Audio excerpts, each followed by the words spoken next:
pour l'heure à venir et parler d'une activité que nous avons tous en commun, hein, qui est celle de manger, et que nous espérons pouvoir traiter de façon originale et innovante dans cette heure qui arrive. Donc, le principe est simple, hein, vous avez un chat à côté, donc vous pouvez poser des questions tout au long. Nous y répondrons à la fin. Et pour ceux qui le souhaitent, nous pourrons aussi ouvrir les micros et vous pourrez intervenir de vive voix si cela vous intéresse. Comme on l'a évoqué lorsque vous êtes inscrit, cette session sera enregistrée, donc vous pourrez très bien la partager ou la reparcourir si vous le souhaitez. Donc, je parlais de l'activité liée à l'alimentation, et aussi ancestrale qu'elle soit, elle reste encore aujourd'hui un formidable lieu d'innovation que la période que nous traversons aujourd'hui rend encore plus d'actualité et ce, encore de façon plus durable. Et pour avoir une vision complète de cette façon d'aborder le sujet, on est ravis d'avoir ce moment de discussion avec Digital Food Lab et Mathieu, ainsi qu'Innovorder en la présence d'Olivier. Je continue. Donc, l'agenda que nous vous proposons est le suivant. Donc, on aura un panorama des tendances en matière d'innovation avec Digital Food Lab, notamment à travers le prisme des investissements et des dernières évolutions et tendances en matière de food. On parlera aussi de Google, quel est le rôle de la technologie, qui est un enabler indispensable pour faire face à ces nombreux enjeux. Et Innovarder, en tant qu'acteur du terrain, une très belle food tech française, nous parlera de son point de vue des innovations, des tendances qu'il vit au quotidien et qu'il voit venir. Donc, si cela vous va, je laisse la parole à Mathieu. Bonjour à tous, merci Adèle. Alors, je vous partage mon écran.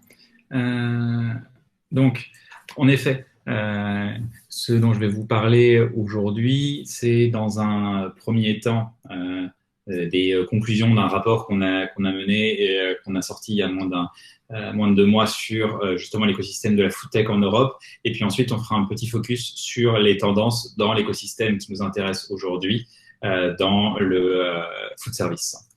Je vais d'abord commencer rapidement par me présenter. Mathieu, donc cofondateur de Digital Food Lab. Pour vous donner 2 mots, Digital Food Lab est une société de conseil spécialisée dans la food tech. On travaille avec des grands groupes agroalimentaires tout le long de la chaîne de valeur pour les aider, à comprendre ce qui se passe, 2, quelles sont les opportunités, les tendances sur cet écosystème et surtout comment bénéficier des startups pour affiner sa stratégie d'innovation. Comme vous le disiez, vous avez ce rapport sur la food tech qui est disponible et que vous pouvez télécharger gratuitement sur notre site. Et d'ailleurs, j'en profite encore une fois pour remercier nos 2 partenaires qui nous ont permis de réaliser ce rapport, Google Cloud et Nestlé. Juste avant de se plonger dans le sujet, quand on parle de food tech, de quoi est-ce qu'on parle?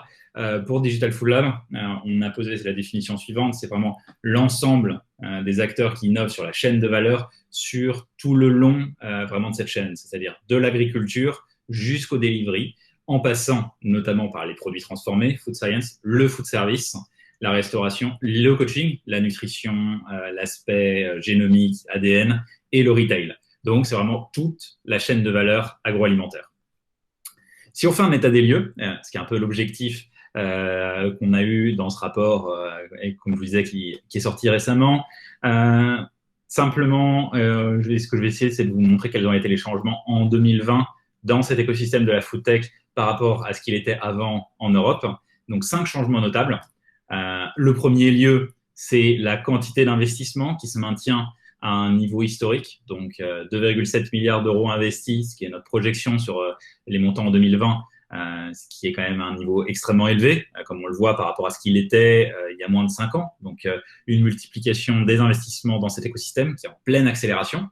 Alors, est-ce que c'est bien, est-ce que c'est mal? Parce que c'est toujours difficile d'évaluer un chiffre comme ça. Premièrement, on peut voir le verre à moitié plein. Maintenir en pleine pandémie un niveau d'investissement dans un écosystème d'innovation, c'est plutôt extraordinaire. Le verre à moitié vide, c'est de se dire qu'à l'échelle mondiale, les investissements, eux, ont continué à augmenter et même plutôt vite, à plus de 30%. Et du coup, la part de l'Europe, qui était déjà faible, n'est plus que de 12%. Donc, c'est-à-dire que les investissements à l'échelle mondiale sont aux alentours de 22-23 milliards d'euros et l'Europe, 2,7. pour vous donner un ordre d'idée. Et là-dedans, 50% les États-Unis, 15 la Chine, 15 l'Inde et l'Europe en quatrième. Deuxième, on va dire enseignement notable, la répartition des investissements. Très simplement, avant, les investissements se concentraient en quantité sur les startups les plus avancées, les plus matures. Là, ce qu'on voit, c'est qu'il y a un vrai changement en Europe, c'est des investissements, c'est la partie en bleu foncé, sur des tours de table dans des startups très jeunes, ce qu'on appelle des séries A. Et ça, c'est extrêmement notable et extrêmement important. Pourquoi? Ça veut dire que les investisseurs parient beaucoup plus tôt sur les startups. Et ça, c'est vraiment une très bonne nouvelle. C'est quelque chose qu'on attendait en Europe, de voir finalement de la prise de risque de la part des investisseurs et donc ce qui nous permet d'avoir des startups plus jeunes qui vont se développer beaucoup plus vite. Ça nous emmène à notre troisième point, où on a vraiment une nouvelle génération de startups, là où on a eu deux premières générations. La première, où toutes les startups sont cotées en bourse maintenant.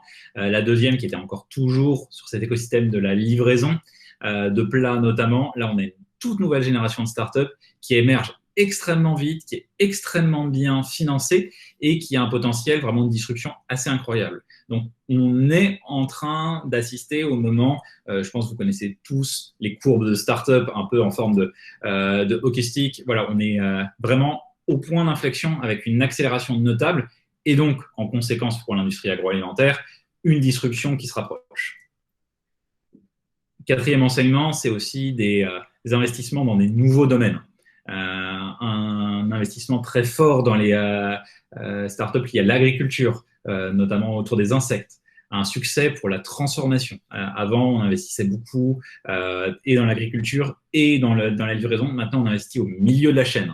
Donc, avec la transformation, les cloud kitchen, les nouvelles protéines, toutes ces nouvelles startups qui sont au milieu de la chaîne de valeur. Ça, encore une fois, un événement extrêmement positif et qui montre que finalement, encore une fois, on a des investisseurs européens qui s'engagent et qui s'intéressent à ces startups européennes et qu'elles sont aussi enfin sur des propositions de valeur technologiques.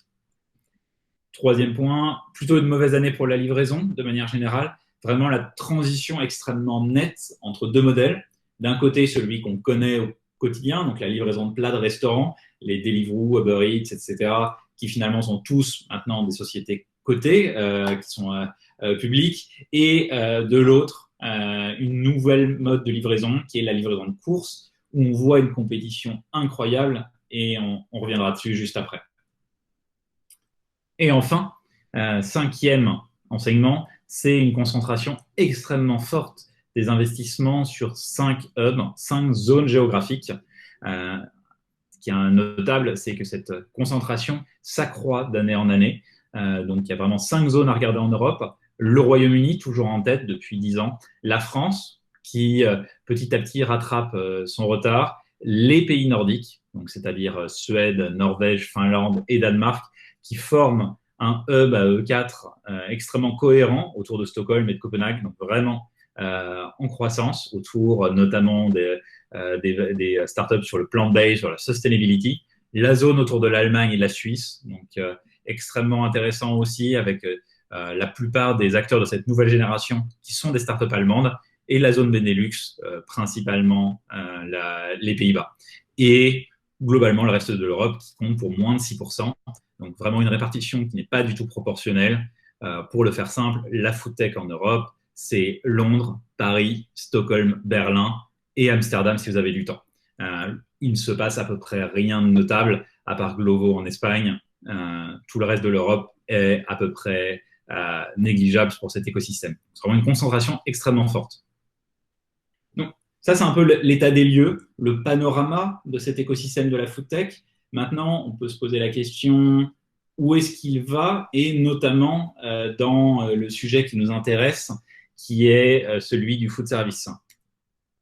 Donc, déjà, tout simplement, si on se projette sur cette notion d'investissement, ce qui est extrêmement notable, c'est qu'on a en 2021, déjà sur les 5 mois écoulés depuis le début de l'année, plus d'investissements, ou quasiment plus d'investissements qu'on en a eu en 2020. Donc, avec des fonds levés de manière absolument incroyable par les startups de la livraison de courses, les acteurs comme Gorillaz, Getir, Flink, etc., qui lèvent des centaines et des centaines de millions, donc qui sont en train de dynamiser cet écosystème, mais aussi tous les autres acteurs de l'écosystème. Donc, on pourrait finir l'année 2021 avec un record qui serait plus du double, à 4 à 6 milliards investis dans les startups foodtech. Et pourquoi est-ce que c'est notable? Il faut se rendre compte que cet investissement dans les startups est largement supérieur à ce que la plupart à ce que vont investir les grands groupes en R&D. C'est-à-dire que vraiment, quand on regarde la foodtech, on a une image de ce que sera potentiellement l'agroalimentaire au sens large demain. Si on se concentre sur l'écosystème qui nous intéresse, le food service, déjà, pour vous dire en 2 mots, ce que nous, on met dans cette catégorie food service dans la foodtech, c'est à la fois les services qui vont aider le restaurant à se réinventer, donc services de digitalisation, de paiement en particulier, de procurement, tout ce qui va permettre d'inventer le restaurant de demain, et donc avec les cloud kitchens, au sens les installations physiques, la robotique de production. Donc c'est vraiment les 2 aspects, digitaliser le restaurant d'aujourd'hui et inventer le restaurant de demain. Et donc tout ce qui est plateforme de livraison de plats de restaurant, etc., pour nous est dans ce qu'on appelle la partie delivery. Donc en 2020, de façon macro, un accroissement des investissements sur le sujet, mais qui en fait est juste un boom des investissements dans les cloud kitchens, notamment au Royaume-Uni. Et quand je dis encore une fois cloud kitchens, je sépare bien les restaurants virtuels qui sont nous pour classer dans la partie livraison. Là, on parle uniquement des acteurs qui fournissent les installations. Donc, les acteurs comme Cloud Kitchens aux États-Unis, Karma Kitchen au Royaume-Uni. Donc, cette tendance qu'on observe, qui ont un potentiel pour révolutionner le food service, encore une fois, pour commencer par le plus évident, la digitalisation qui s'accélère avec les moyens de paiement. Donc, c'est très notable de voir l'état dans lequel était une startup comme Toast il y a un peu plus d'1 an. On a licencié la moitié de son personnel et qui maintenant est aux portes d'une IPO entre 5 et 10 milliards. C'est absolument incroyable. On a une accélération sur ces sujets et l'IPO de Toast pourrait être le booster de cet écosystème comme celle de Beyond Meat l'a été sur les protéines alternatives. Évidemment, une explosion sur la livraison, des investissements considérables, 2 milliards investis en 6 mois en Europe, une multiplication certainement par 2 de ce montant d'ici la fin de l'année. Des acteurs comme Gorillaz, comme Getir vont certainement relever 500 millions dans les prochains mois. On a une compétition qui devient internationale, des acteurs européens qui vont aux États-Unis, des Américains qui viennent en Europe, et donc qui permettent aussi d'imaginer ce à quoi pourrait ressembler le futur du food service si ces acteurs se lancent aussi sur la livraison de plats. Évidemment, de l'autre côté, on a la disruption du procurement avec des acteurs comme Choco ou Cheetah, je pense que vous connaissez tous, qui sont en train de perturber ce marché. Et notamment, on peut se poser la question, si on combine ces acteurs et le point précédent, est-ce que demain, on ne va pas avoir des investisseurs qui, après avoir investi des centaines de millions et des milliards dans la disruption de la livraison de courses, ne vont pas se dire on peut le faire sur le procurement et réinventer des grossistes en mettant non pas des dizaines de millions sur des Cheetah et Choco, mais des centaines de millions. Et donc, c'est aussi une possibilité et un scénario potentiel. 4e sujet, aussi, alors là encore, peut-être un peu plus long terme, la thématique de la livraison robotisée, qui a un potentiel aussi de réinvention assez fort sur ce que pourrait être le food service demain, donc soit par drone, par exemple avec cette startup irlandaise Mana, ou par robot avec Starship Technologies, une startup à la fois estonienne et anglaise. Donc, ce qui est intéressant et notable, c'est de voir qu'aussi l'Europe est extrêmement bien positionnée sur ces sujets, mais que, c'est peut-être le point négatif, la plupart des expérimentations sont menées ou aux États-Unis ou avec des acteurs américains comme Pepsi et Coca-Cola. 5e axe, toujours en s'éloignant de ce qu'on a aujourd'hui, c'est la robotique de préparation. On voit une vraie augmentation des investissements sur le sujet, avec d'un côté des robots autonomes, des acteurs comme Shobotics, récemment rachetés, Karakuri au Royaume-Uni, Bulk en France, donc des machines qui produisent des salades, qui sont des robots complètement autonomes pour produire des pizzas, etc., etc. Ou alors deuxième axe, des robots collaboratifs qui s'intègrent dans les cuisines et qui vont compléter un poste de travail et être en collaboration avec les humains. Et sixième tendance qu'on observe, encore une fois, qui paraît évidente aujourd'hui, mais qui, à mon avis, en est qu'à ses débuts, tout ce qui est autour des cloud kitchens. On a des montants qui sont encore extrêmement faibles en investissement en Europe. L'année dernière, entre 2 et 350 millions à peu près. Pour vous donner un ordre d'idée, on était plutôt entre 1 et 3 milliards aux États-Unis. Donc, on a un potentiel absolument gigantesque. Le marché européen s'y prête extrêmement bien.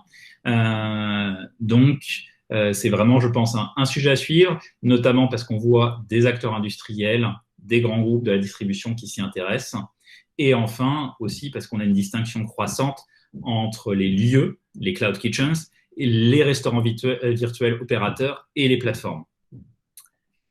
Et pour conclure, même si ça peut sembler lointain de l'écosystème du food service, pour moi, c'est vraiment extrêmement connecté, notamment si on se projette, encore une fois, et qu'on fait cet exercice de se demander à quoi ressemblera le monde dans 10 à 15 ans, c'est tout ce qui est autour de l'urban farming et cette idée extrêmement forte de se dire qu'on va rapprocher la production de la consommation.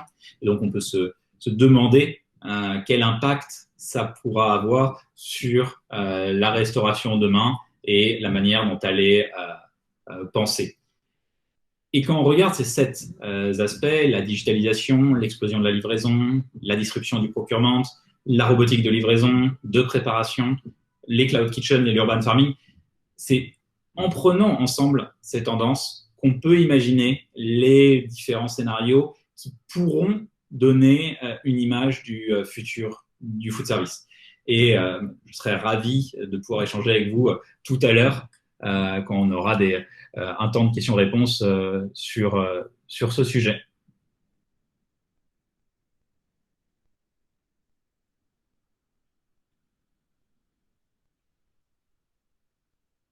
Merci Mathieu pour ce très beau panorama. Comme le disait Mathieu, on aura un temps d'échange à la fin, mais n'hésitez pas, si des questions vous viennent pendant la présentation, tout simplement à les poser dans les chats, on les reprendra à la fin. Maintenant, on aborde le deuxième point, donc Google et les enjeux autour du food. Et pour faire le lien avec Google, quoi de mieux que de remonter à un des messages qui avait été porté par l'un des 2 cofondateurs, en l'occurrence Larry Page, qui en 2013 insistait sur l'importance de ces questions de façon globale. Donc il avait un angle particulier qui était on a un gros problème de faim dans le monde, et ce n'est pas parce que nous manquons de nourriture, mais c'est parce que le système global alimentaire pourrait être mieux optimisé et organisé. Donc nous avons en face de nous un problème de taille, et loin de nous la prétention d'avoir des solutions holistiques, mais de voir comment, en tant que Google, on peut contribuer à l'amélioration aux côtés d'acteurs comme vous, que ce soit des organisations non gouvernementales ou bien des entreprises de ces secteurs. Donc, c'est tout naturellement que ces questions vont trouver leur place au sein de l'usine à innovation, donc qui est The Moonshot Factory, qui est notamment hébergée au sein d'Alphabet, la maison mère de Google. On va trouver des projets complètement fous parfois, qui est de créer des nouvelles technologies radicales pour résoudre les problèmes mondiaux les plus ardus. Dans cette chaîne de valeur dont parlait Mathieu, on va essayer d'intervenir à différents endroits et de voir quelles sont les réponses technologiques que l'on peut apporter pour résoudre un certain nombre de problèmes. Et cela va de la fourche à la fourchette et même au-delà. On a donc tout un enjeu de technologie pour améliorer notre compréhension de l'agriculture, des terres, des plantes, de la pisciculture, comment l'intelligence des sols peut nous aider à améliorer la production. Ensuite, il y a une question bien sûr d'acheminement qui va conditionner l'approvisionnement et la distribution et qui a un impact aussi très fort sur la façon donc, de répartir cette production, mais aussi en termes d'impact sur la sustainability ou donc l'environnement. Et quand on sait notamment que 40% de ce qui est produit est jeté sur l'ensemble de la chaîne, on voit que ces questions sont particulièrement importantes. Et aussi comment on accompagne, bien sûr, le consommateur dans sa recherche d'informations. Et on va même au-delà. On a monté des pilotes pour analyser ce qui est jeté et comprendre pourquoi, en bout de chaîne, on avait ces problèmes de gaspillage. Il faut retrouver des articles là-dessus. Donc ça, c'est vraiment au niveau de la R&D. Et plus globalement, quand on réfléchit comment Google pourrait contribuer à un système alimentaire durable pour 10 milliards d'êtres humains, on voit 5 leviers. 5 leviers majeurs, c'est permettre de choisir, accompagner les changements, c'est aussi augmenter la transparence, réduire le gaspillage et bien sûr favoriser la circularité. Le dénominateur commun de tous ces points, c'est la consommation, mais bien entendu, le consommateur. On parlera même de consommateur, d'un consommateur engagé, et partager avec vous un rapide regard sur ses attentes, ses comportements et ses motivations. Ce consommateur, aujourd'hui, c'est nous. Et nous sommes, on le savait, on le vit actuellement, et on l'a traversé de manière assez intense sur ces derniers moments. On est à la croisée de trois phénomènes. On a changé pour beaucoup notre façon de manger, on a changé notre façon de travailler et nous avons de nouveaux usages numériques. Il y a peut-être 2 ans, on aurait organisé beaucoup plus facilement cette session en physique, on aurait pris plaisir de se voir en réel. Nouveau modèle alimentaire, on cherche à manger plus sain, plus bio, local, plus frais. Donc ça a des impacts sur la façon, bien sûr, de manger, mais aussi sur toute la chaîne d'approvisionnement et la logistique pour répondre à ce besoin. Notre façon de travailler, les espaces ne sont plus les mêmes, les temps ne sont plus les mêmes, et il faut pouvoir justement accompagner ou adresser ce consommateur là où il se trouve. Le numérique, ce n'est pas nouveau, mais il va s'accroître en termes de tendance, et notamment renforcer le besoin de proximité que vont avoir les consommateurs par rapport justement aux offreurs de services qui sont avec eux. Quand on regarde et qu'on prend un pas de côté, les questions que posent ces consommateurs, quand on regarde notamment les recherches qu'ils font sur Google, on va observer une tendance extrêmement intéressante où il n'est plus question uniquement de chercher des informations sur des régimes alimentaires, par exemple, sur leur recyclage ou des questions de gaspillage alimentaire, mais plutôt comment je vais agir, comment moi je vais mettre en place des recettes plus végétariennes, comment je vais être meilleur en termes de recyclage, poser des questions plus précises. Et l'enjeu pour vous, c'est de dire voilà, que, bien sûr, la transparence et le fait de transmettre des informations est important. Le consommateur attend aussi aujourd'hui d'être accompagné dans son souhait d'être beaucoup plus justement un acteur de ces changements-là. Et ça, c'est une tendance que l'on a observée, et vous voyez à travers la baisse de certaines recherches et l'augmentation d'autres recherches. Cette crise aussi, elle a chamboulé nos habitudes et a été l'occasion de les interroger, notamment notre rapport à l'environnement. Et la question alimentaire est intimement liée à celle-là. Quels sont les impacts sur l'environnement? 74% sans souci. C'est essentiel. Quand je mets quelque chose dans mon assiette, je comprends que c'est un impact sur l'environnement. Quels que soient mes actes de consommation, je suis de plus en plus conscient. Je dis pas qu'on est tous encore, mais de plus en plus conscient de cela, et en particulier dans l'alimentation. Mais aussi pour ma santé, 12% vont même changer leur régime pour être plus végétarien. Et c'est quasiment le double, hein, même plus du double, quand on est sur la tranche des 16-35 ans. Donc, c'est vraiment comment être responsable. On parlait d'acteurs. C'est comment je cuisine plus, comment je gaspille moins, comment je mange mieux et comment je m'assure que ce que je mets dans mon assiette est bon pour moi et bon pour la planète. Et ça a un impact non neutre puisque c'est ce que vont attendre maintenant les consommateurs, des marques qui leur fournissent des produits, qui leur fournissent des services, et qu'on voit que 62% des consommateurs ont des attentes sur au moins des sujets suivants, que ce soit les conditions de travail, que ce soit comment le produit a été acheminé, sur les aspects de packaging, sur les ingrédients et additifs. Donc, autant d'enjeux qui sont aujourd'hui des attentes fortes des consommateurs et qui vont aider les acteurs à se différencier. Et cela aura un impact, bien sûr, en termes de pratiques, d'appareils industriels et de communication. Et c'est là où la technologie va jouer un rôle, justement.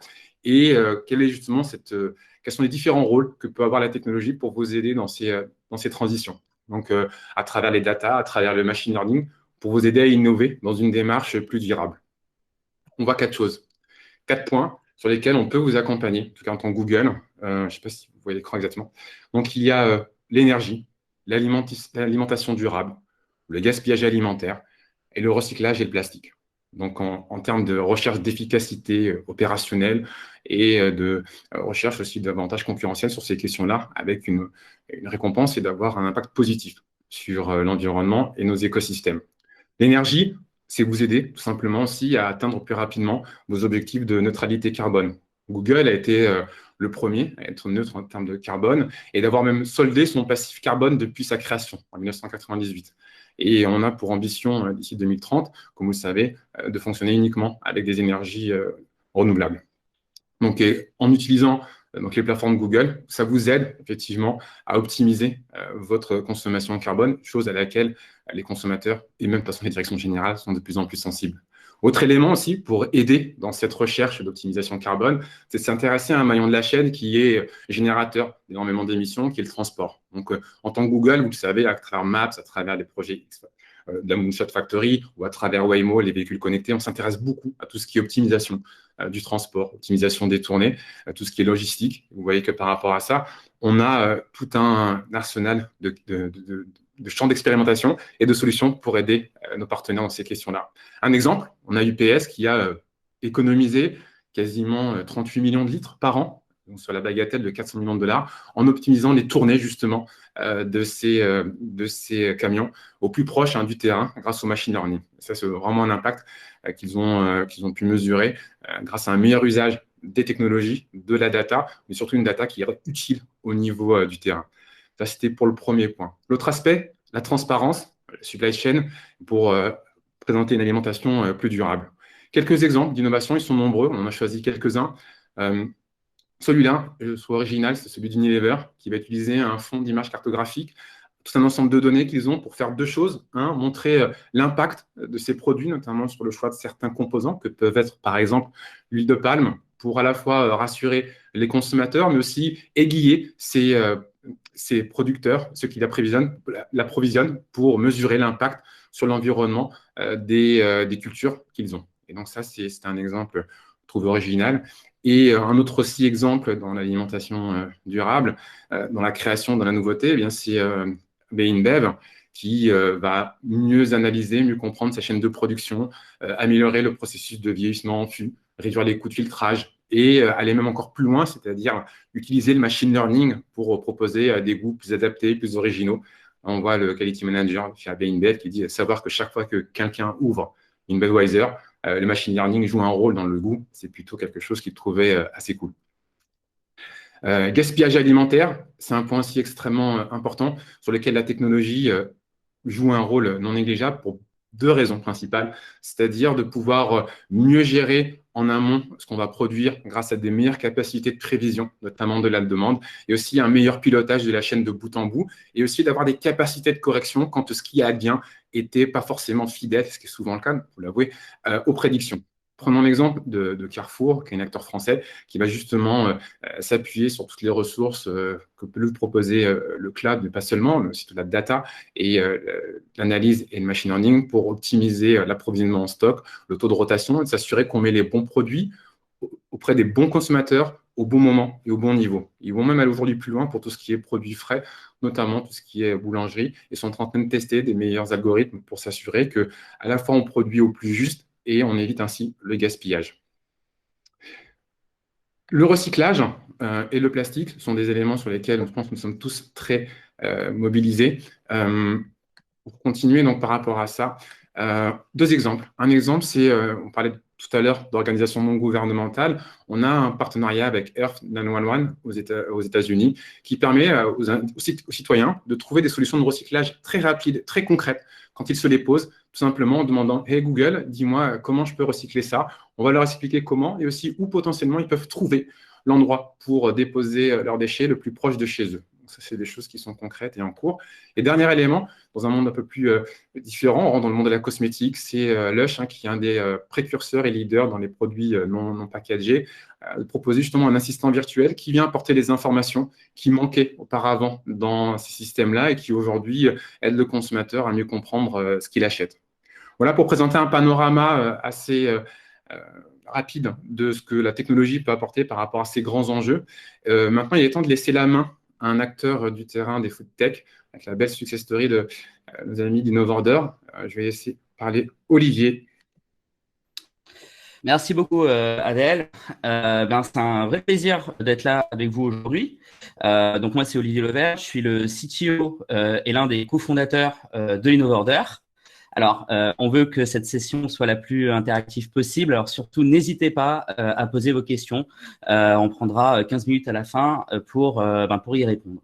Alors, donc, on a construit un OMS de référence sur la restauration collective et la restauration commerciale. Ça fait maintenant 6 ans qu'on existe. On est l'acteur le plus avancé du marché aujourd'hui, avec 70 collaborateurs, 35 personnes à la tech. Et on travaille globalement sur 2 grands marchés. La restauration commerciale, principalement avec des chaînes telles que voilà Morino, Bagel Corner, Quick, Prêt à manger, etc. Mais également la restauration collective où on travaille avec le top 10 des acteurs, donc Elior, Compass, Happy. On a eu plusieurs levées de fonds. La dernière levée à date a été à hauteur de plus de 10 millions. Et on a construit une solution qui est omnicanal. On accompagne les restaurateurs et les grands groupes de restauration collective dans la transformation digitale. Et donc, un chiffre qu'on aime bien donner, vous ne le savez probablement pas, mais ça illustre la taille qu'Innovorder a pris aujourd'hui. On a 1% des Français qui utilisent chaque jour la plateforme Innovorder, à peu près 600 000, 700 000 personnes. Et donc, pourquoi Innovorder a réussi? Eh bien, on a été créé en 2014. Adèle, si tu peux passer à la suivante. Donc, on a été créé en 2014 et avec une intuition, c'est qu'il allait se passer quelque chose sur le marché de la restauration. On voit globalement 4 grandes tendances.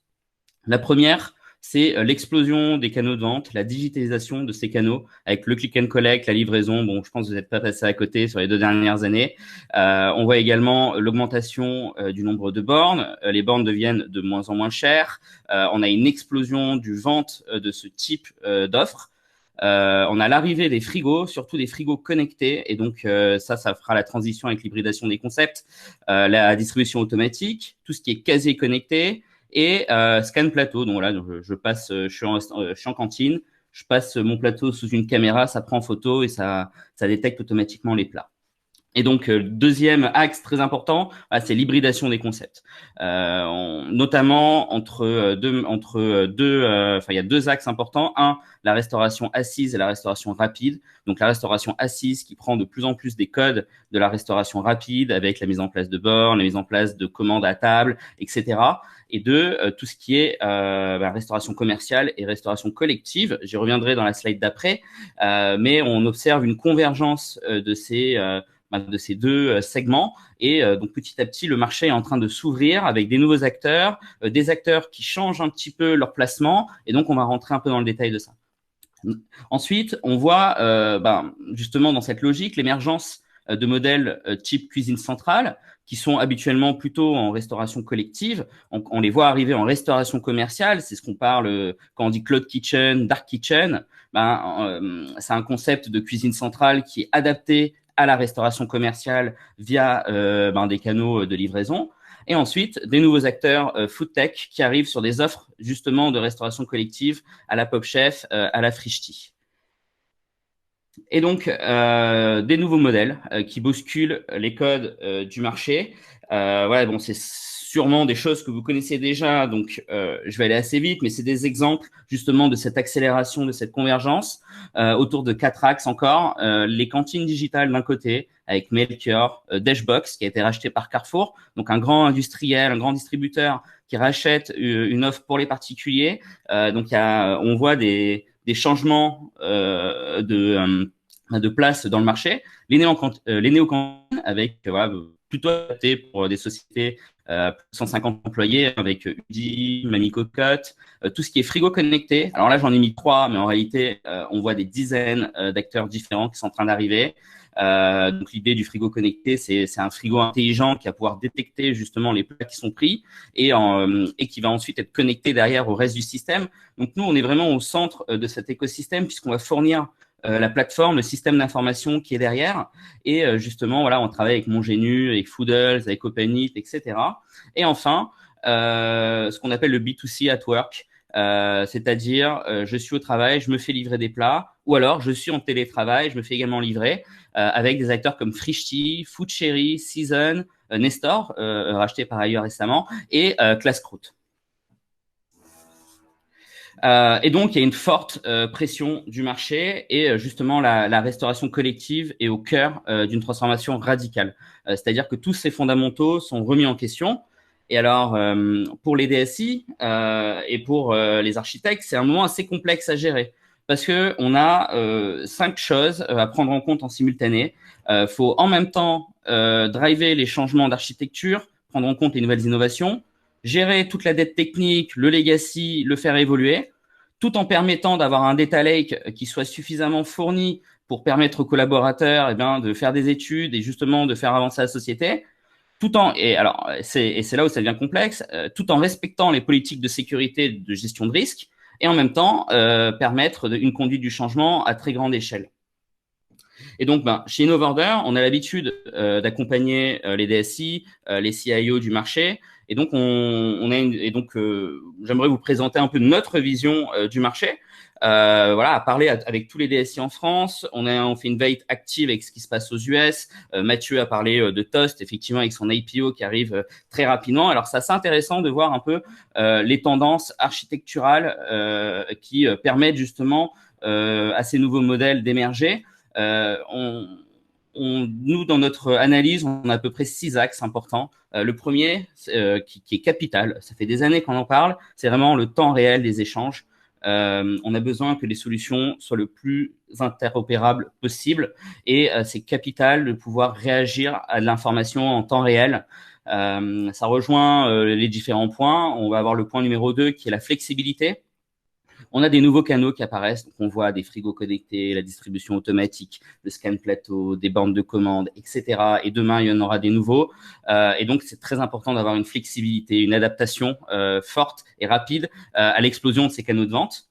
Et donc, tout ça oblige du coup d'avoir une omnicanalité. Donc, l'omnicanalité, c'est avoir la même expérience client, quel que soit le canal de vente. C'est-à-dire une unification des comptes, une unification des paiements, des commandes, des transactions.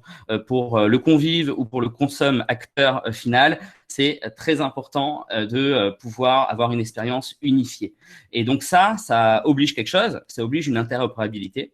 Ça rejoint temps réel, flexibilité, interopérabilité. L'enjeu, c'est l'expérience sans friction, multi-prestataire. Ensuite, la performance. Alors, sur la performance, il y a plusieurs choses qui sont importantes. Quand je suis sur un site e-commerce, Amazon, en 2007, a montré que 0,1 seconde de perdu, c'était 1% de CA en moins. Il y a eu des mêmes études qui ont été faites sur Google avec 1 seconde de temps perdu, c'est 20% de recherche en moins. Et donc, le temps de chargement est capital dans les tunnels de commande, tout ce qui est commande en ligne. Ça rejoint la fluidité des parcours et l'importance de faire de l'upselling et du cross-selling, notamment sur les outils digitaux type borne ou type commande en ligne. Et enfin, l'axe aussi qui devient très, très important, surtout sur ces dernières années, c'est d'avoir un système qui informe le plus avec le Nutri-Score, les allergènes, les calories, les producteurs, etc. Et donc, ces principes, pour pouvoir les appliquer, il y a 4 grandes clés pour faire ça. Il faut avoir une architecture IT qui soit la plus évolutive et la plus interopérable possible. Et donc, le premier axe, c'est l'élasticité. Comment je fais pour démarrer, éteindre des machines, lancer des services le plus rapidement possible. Donc, petit clin d'œil à Google Cloud sur cette partie-là, l'élasticité du cloud au service de la flexibilité de l'architecture. Le deuxième point très important, c'est miser sur l'immédiateté. C'est-à-dire, il y a une vraie question quand on doit incorporer des nouveaux services, c'est comment je favorise les solutions SaaS. Et il y a une question de fond, c'est est-ce que j'achète ou est-ce que je construis? Et donc, je parlerai dans le slide d'après justement une méthode sur comment je fais pour faire ce choix le mieux possible en prenant en compte vraiment le long terme. Et donc, on y revient, la partie interopérabilité. Donc, utiliser des solutions avec des API ouvertes. Le marché de la restauration est en plein essor. Côté API, on a beaucoup d'acteurs, des acteurs historiques qui n'ont pas encore forcément d'API, des nouveaux entrants qui sont API first. Et donc, il faut choisir les bons partenaires pour pouvoir avancer rapidement, avoir de l'interopérabilité. Et enfin, l'évolutivité de l'architecture qui permet de s'adapter rapidement aux nouveaux modes de consommation pour faciliter l'intégration des flux externes. Donc, si je résume, les points vraiment clés, c'est d'un côté le temps réel des échanges, la flexibilité, l'omnicanalité, l'interopérabilité, la performance et l'élasticité. Et donc, comment on fait pour mettre en place tout ça? Alors, on va reprendre un peu des méthodes de développeurs. On va faire appel au domaine driven design. En fait, l'enjeu derrière, c'est de réfléchir par rapport à son métier. Quels services on fournit à nos clients? C'est quoi la valeur qu'on crée chez les gens? Et surtout, quel est notre avantage compétitif? Et donc, l'enjeu principal, c'est de réfléchir par rapport aux différents domaines métiers. Et on va en fait classifier ces domaines métiers. Le premier groupe, c'est ce qu'on appelle les core domains. L'idée, c'est d'avoir dans ce groupe-là les assets les plus importants. Et en fait, pour les identifier, c'est les zones qui fournissent un avantage compétitif. Et la logique voudrait que, puisque ça fournit un avantage compétitif, ça devrait être plus de 80% du focus de notre équipe, de vos équipes. Et ensuite, le deuxième groupe, c'est ce qu'on appelle les generic domains. Et en fait, l'idée, c'est de se dire qu'il existe des composants qui sont réutilisés sur plusieurs marchés différents, qui sont pas des briques propres à un marché donné, donc typiquement sur le marché de la restauration. Donc là, l'idée, ça serait donc un exemple, ça pourrait être le paiement. Le paiement, c'est une brique qui est vraie dans de nombreux marchés différents. Et donc là, la bonne stratégie ici, c'est de s'orienter vers une solution SaaS existante et de l'intégrer, d'où l'enjeu de l'interopérabilité et du temps réel. Et enfin, toute la partie supportive domains. Donc là, c'est que c'est des choses qui sont un poil trop spécifiques pour exister sur plusieurs marchés, mais bien trop spécifiques pour avoir un SaaS. Et donc, il n'y a pas d'avantage il n'y a pas d'avantage compétitif sur ce genre de domaine. Donc là, l'enjeu, c'est si ça n'existe pas sur le marché, qu'il n'y a pas d'avantage compétitif, il vaut mieux passer vers de l'outsourcing. Et donc, ces domaines, une fois qu'on les a classifiés, alors je peux revenir à la slide précédente. Une fois qu'on les a classifiés, en fait, on a une relation d'ordre qui va exister entre les différents domaines. Il y a des domaines qu'on appelle upstream et des domaines downstream. Et en gros, l'enjeu, c'est que les domaines qui sont du coup au-dessus, l'image qu'on peut avoir, c'est un peu l'image de la rivière, où on pourrait se dire, là, j'ai un pêcheur sur ma rivière, j'ai une usine. Si mon pêcheur, il est avant l'usine, eh ben, il a des bons poissons. S'il est après l'usine, eh bien, il est contraint par ce que dégage l'usine dans la rivière. Et donc, de la même manière, les domaines métiers, s'ils sont au-dessus d'un autre domaine, ils vont avoir une capacité plus forte de se modifier et donc on va pouvoir aller plus vite. Donc, c'est ultra important que les domaines cœur soient justement upstream et non pas downstream. Et donc, ça pousse beaucoup de choses dans la stratégie IT. Et donc, si on fait un peu un état des lieux du coup d'aujourd'hui, ce qu'on observe, alors c'est bien mieux que ce qu'on voyait en 2014. Je pense que c'est encore moins bien que ce qu'on verra en 2025. On n'a pas encore de standard d'interconnexion. Ça, c'est des choses qu'il va falloir créer. Il existe tout un tas de standards sur le web, mais des standards plutôt métiers, ça n'existe pas encore. Comment j'intègre vraiment un standard au niveau des commandes, au niveau des catalogues. Il y a toujours des problématiques de comment j'intègre les catalogues, comment j'intègre les commandes en temps réel, comment j'intègre les tickets. Il manque un peu une norme commune au marché qui permettrait d'intégrer tout le monde très rapidement. Aujourd'hui, les acteurs historiques sont en train de s'adapter. Ils offrent pas encore d'API en temps réel, mais on observe, il y a un mouvement qui est en cours. On observe également une explosion très forte des canaux de vente et ça a été poussé clairement avec la crise depuis 2 ans. Les intégrations, nous de notre côté, on a vu une augmentation de 400% des demandes d'intégration de tout type sur du hardware, sur du software. Les SaaS commencent à s'implanter, le dialogue est en place. C'est assez intéressant parce qu'on voit beaucoup de SaaS qui arrivent sur le secteur et on a une accélération de la mise en place des bonnes pratiques côté SI.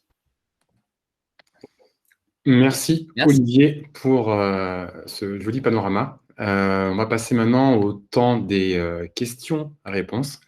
Je ne sais pas vu s'il y en avait dans le chat. Encore une fois, si vous en avez par vous-même, n'hésitez pas à intervenir, même au micro. Et avant de commencer, Mathieu, si tu es encore là, j'ai une question pour toi. On a fait un beau panorama de ce qui existait, des tendances.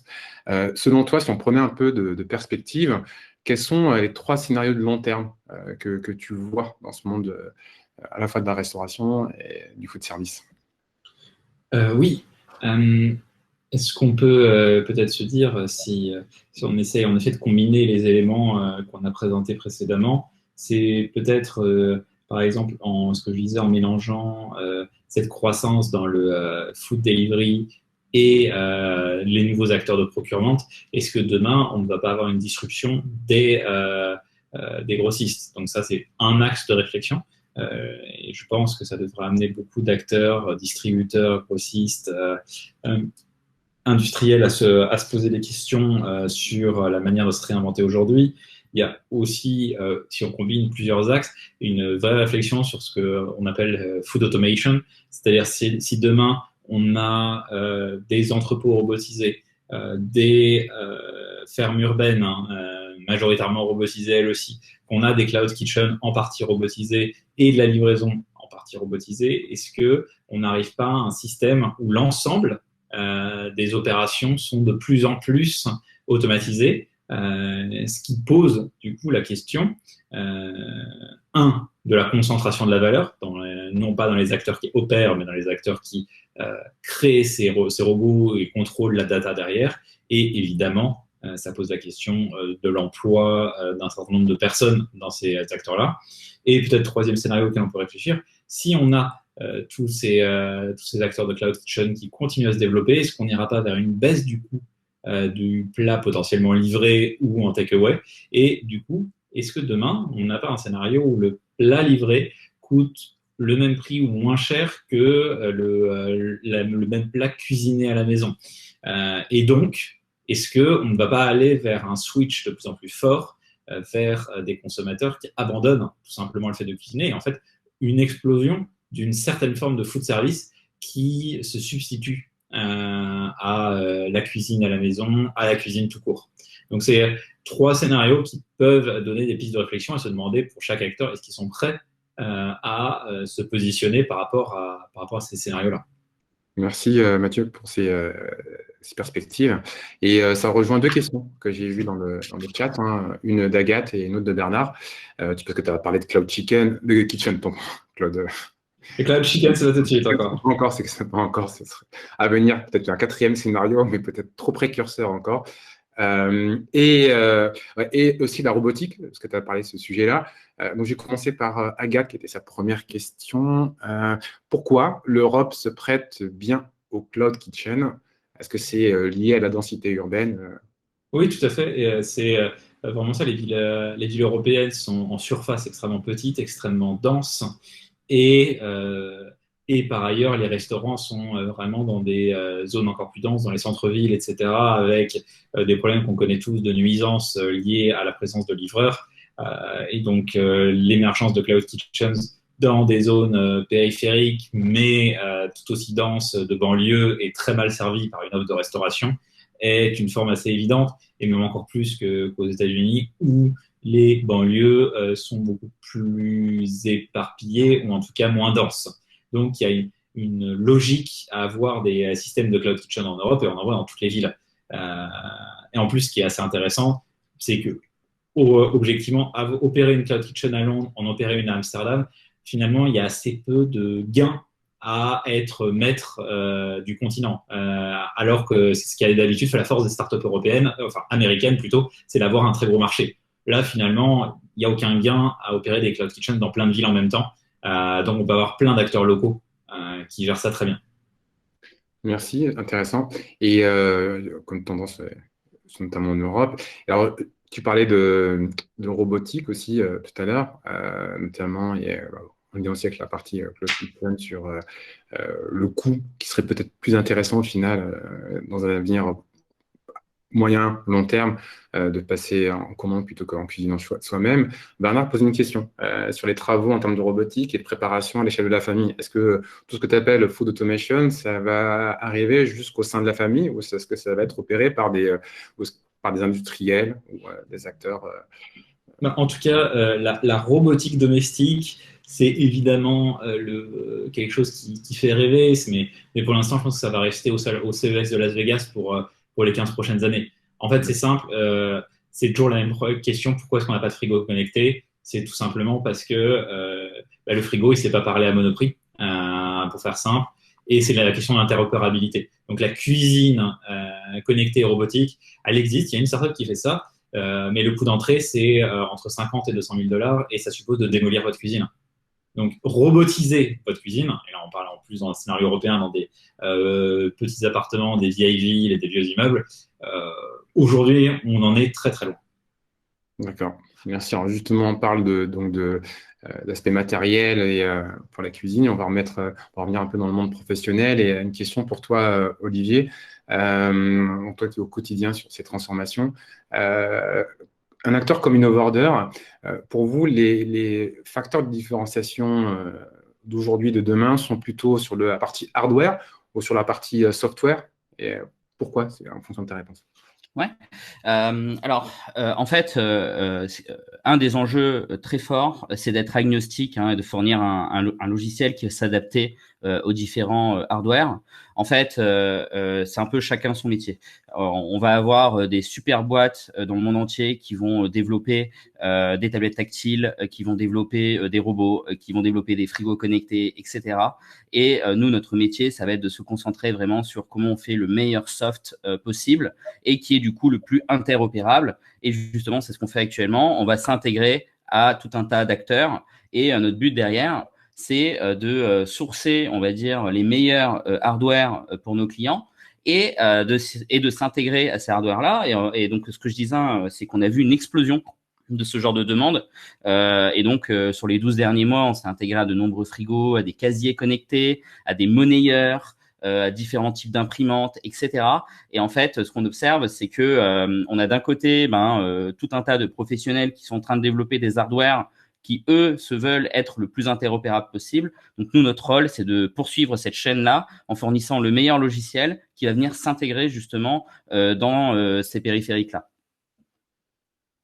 Parfait. Merci pour ta réponse, Olivier. Je ne sais pas s'il y a d'autres questions parmi les participants. Si, Myriam, bonjour, merci pour ta présentation. Oui, bonjour. Ah, Excusez-moi, j'attendais qu'on termine, mais je peux la dire oralement. c'est J'avais mieux, une c'est mieux. question sur les tendances.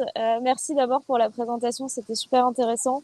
Vous avez donné beaucoup d'informations sur les tendances en Europe, et je me demandais si vous en aviez sur les tendances particulièrement en France, et si elles présentaient des convergences ou divergences fortes avec celles du reste de l'Europe et des autres pays. En tout cas, sur l'écosystème foodtech et ce qu'on a présenté sur le food service, ce qui est particulièrement notable, c'est que le food service, de manière générale, est un écosystème bien développé en France. Et Olivier et Innovorder en sont des témoignages. Hein. On a un très bel écosystème de startups sur ce food service. Donc, globalement, la digitalisation, elle est plutôt bien avancée en France, peut-être un peu moins que dans les pays nordiques et qu'au UK ou aux Pays-Bas, mais bon, à peu près comme sur tous les sujets tech. Le seul sujet sur lequel il y a un retard notable en France, c'est les investissements quantitatifs en cloud kitchen, notamment, mais qui sont compensés par un aspect spécifique de la France. On a plus d'investissements dans des restaurants virtuels intégrés comme Taster, Not So Dark. Donc, c'est une spécificité locale qui pourrait s'expliquer pour tout un tas de raisons, mais qui sont plus de l'opportunisme, etc. Enfin, le dernier point, c'est qu'on n'a pas, parmi les autres tendances que j'ai mentionnées, les acteurs de grocery delivery. Bon, Cajoo et La Belle Vie sont très intéressants, mais ne sont pas, en tout cas, à l'échelle, en tout cas aujourd'hui, de ce qu'on peut voir à l'échelle mondiale, notamment des acteurs allemands. Et pareil sur le procurement, on n'a pas d'acteurs à l'échelle de Cheetah ou Choco. Donc, on est un peu plus en retrait sur les toutes dernières tendances. Et c'est d'ailleurs la même chose sur l'urban farming, etc. Donc, voilà, très, très rapidement. Mais encore une fois, ce n'est pas des tendances qui sont nationales. Et déjà, même l'échelle européenne, c'est un peu petit pour regarder. Parce qu'au final, de plus en plus, on prend une startup comme Gorillas ou Choco. OK, c'est né en Allemagne, mais c'est déjà dans 7 à 10 pays. Donc, ça n'a d'allemand que le siège social et oui, c'est très rapidement des tendances très, très internationales. Donc, la notion de tendance française est, à mon avis, de moins en moins pertinente. D'accord. Merci, Mathieu. Myriam, tu as une réaction? Non? En fait, je me demande si ma question n'était pas trop restreinte, parce que intuitivement, j'aurais envie de séparer une tendance des pays un peu de la Méditerranée versus des pays plus nordiques. Est-ce que c'est une bonne séparation des deux? Est-ce que c'est une bonne séparation ou analyse à faire, ou est-ce que c'est pas pertinent et ces pays-là iront dans la même direction à la fin, et que c'est juste un retard à ce stade? En tout cas, on a tendance à penser que c'est une forme de retard, une forme de gradient qui part on va dire de Stockholm et qui va en Italie ou en Grèce ou en Espagne. Enfin, c'est plutôt ça avec une forme d'adaptation et de digitalisation et d'appétence pour l'innovation. D'ailleurs, on parle de food service. Bon, les nouveaux concepts ont plutôt tendance à se lancer, à se tester à Londres et à Amsterdam, puis à découler dans des marchés secondaires et tiers en Europe. D'accord. D'accord. Merci. Merci beaucoup. Une question, Myriam. Il y a Edouard qui a une question et aussi Dominique qui en a posé dans le chat. Alors, je ne sais pas qui était le premier. Si Dominique est d'accord, je vais peut-être laisser intervenir Edouard, je crois qu'il a levé la main un petit peu avant. Oui, bonjour. On a vu le montant des levées exploser en 2020 et 2021. C'est certainement très bien pour innover, développer le marché, mais l'argent pas cher pourrait s'arrêter un jour. Or, peu de startups ont un potentiel de rentabilité à très court terme. Pour toi, c'est quoi les secteurs où justement on peut atteindre un niveau de rentabilité qui permettrait de survivre à une deuxième crise du financement comme on en a connu au début des années 2000? Tu as tout à fait raison. Il y a un sujet de rentabilité des startups. Alors, pour commencer par la question que tu n'as pas posée, moi, je ne vois pas de crise du financement à court terme. Parce qu'il y a une raison simple, c'est que les fonds d'investissement ont eux-mêmes levé et qu'ils ont profité de l'argent pas cher. Et donc, il y a des masses d'argent prêtes encore à se déverser. Donc, si crise du financement il y a, elle pourrait survenir dans 4 à 5 ans, une fois que ces fonds ont les poches vides et n'arrivent pas à relever. Donc, pour moi, ça pourrait être là. Ensuite, pour répondre plus directement à la question, il y a des sujets, il y a des faciles. Alors, c'est pour ça qu'il y a quand même aujourd'hui, notamment sur les produits alimentaires, on a quand même une tendance à demander à avoir des startups qui ont tout de suite des marges significatives et qui vendent avec des modèles qui sont immédiatement profitables. Et il y a des domaines, notamment même en food service, où on a quand même tendance aussi à considérer plutôt des startups qui sont immédiatement sur des domaines rentables. Il n'y a que le domaine, je pense, de la livraison, en particulier aujourd'hui, où on va accepter des modèles absolument non rentables sur plusieurs années. Et enfin, bon, il y a les sujets un peu technologiques, de génomique, d'agriculture cellulaire, etc. Là, on fait un pari technique. Donc, on est prêt à financer 10-15 ans de recherche, mais parce qu'on se dit qu'on a une part de marché gigantesque à prendre. Donc, c'est extrêmement variable entre, c'est le regard d'investisseur, mais ou du même du business angel, qu'entre financer une boîte de compléments alimentaires à 85% de marge, bon, là où on se dit il faut faire du profit tout de suite, à financer de l'agriculture cellulaire d'une startup comme Gourmet, où on sait bien que demain, c'est ni demain, ni après-demain, ni après-demain qu'on verra 1 euro sur le compte. Merci Mathieu. Effectivement, c'est la question des paris financiers et technologiques. J'espère qu'Edouard aura répondu en grande partie à tes questions. Il reste 2 minutes pour répondre à celle de Dominique. J'imagine que c'est chez Olivier qu'on trouve le plus de réponses par rapport à ces questions-là. Je la lis rapidement et je te laisse répondre, Olivier. Donc, quelles sont, selon vous, les tendances à venir de l'encaissement convive, dématérialisation complète, mode hybride, multiplateforme, ticket restaurant, PayPal, etc. Nous, ce qu'on observe, c'est qu'il y a une tendance de fond qui se tourne vers la dématérialisation complète. Mais ça va pas arriver à très court terme. C'est quelque chose qui va plutôt être sur 10 ans, 15 ans. On va voir disparaître en fait la caisse traditionnelle. On a des modèles très très early adopters à la Amazon Go où tout est complètement dématérialisé, qui arrivent fortement, mais qui restent encore très chers à installer, très compliqués à gérer, qui nécessitent des très bonnes connexions réseau, des infrastructures très poussées, ce qui n'existe pas aujourd'hui dans la plupart des cantines. Ça va être très compliqué à mettre en œuvre.